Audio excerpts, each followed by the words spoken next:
دل کی اس محفل میں آپ سبھی دلداروں کا سواگت۔ آئیے ایک اور قصہ سنتے ہیں دل سے، کچھ اور لمحوں کو جیتے ہیں دل سے۔ ماما پیارے بابا عید مبارک، چھپ چھپ چھپ چھپ عید مبارک، پیاری ماما پیارے بابا عید مبارک، چھپ چھپ چھپ۔ اس بار کی عید تھی نایاب، جس میں کیول اللہ کی عبادت تھی اور دیدار تھا اپنوں کا، جس میں گلے ملے بنا بھی اپنوں پر محبت لٹائی گئی،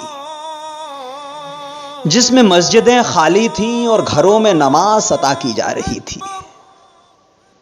جس میں عید مبارک کہنے والوں کے کپڑے پرانے تھے لیکن خیال نئے تھے، جس میں سوئیوں کی مٹھاس تھی اور آداب کا ادب تھا۔ یہ عید ایسی تھی جس میں اپنوں کے ساتھ دیش دنیا کی سلامتی کے لیے دعائیں مانگی جا رہی تھیں، جس میں اپنی شان و شوکت پر خرچ کیے جانے والے روپے ضرورت مندوں کے حصے کیے جا رہے تھے، جس میں اذان بھی تھی اور جان کی پرواہ بھی، جس میں تہوار کا جشن بھی تھا اور اس کا حسن بھی، لیکن دکھاوا نہیں تھا۔ یہ عید جس نے انسانیت کی نئی عبارت لکھی ہے، جس نے گھروں کو عیدگاہ میں بدلا ہے،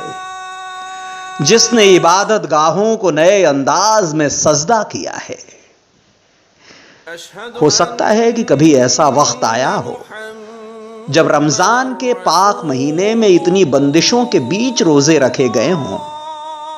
اور عید پر اتنا سونا پن طاری رہا ہو سکتا ہے کہ کبھی ملک نے ایسا منظر دیکھا ہو، لیکن ہمارے مولوی خلیفہ تو یہی کہتے ہیں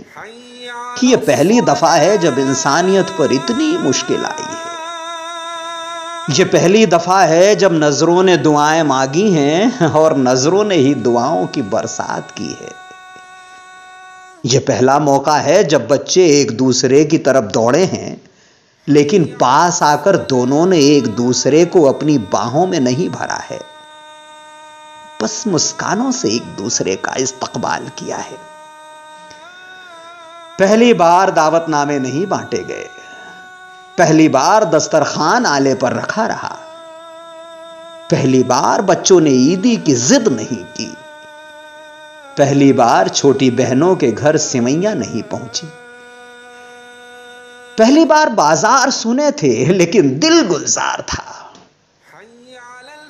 وقت جب جب اس عید کو یاد کرے گا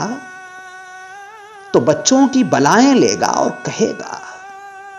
ہم سب ایک مہاماری سے بچ کر نکلے ہیں۔ بچے جب اپنے بچوں کو قصے سنائیں گے تو ٹھنڈی آہیں بھرتے ہوئے یہی کہیں گے، زندہ رہنے کے لیے زندگی کی شرط ماننی پڑتی ہے۔ دل کے اس قصے کا حصے دار بننے کے لیے آپ سبھی کا شکریہ، مہربانی، نوازش۔ پھر ایک ونتی، پھر ایک گزارش، اگر آپ چاہتے ہیں کہ ہندی کا لالتیہ بچا رہے، اس کی خوبصورتی قائم رہے، تو سبسکرائب کریں دل سے۔ میں آتا رہوں گا دل تک۔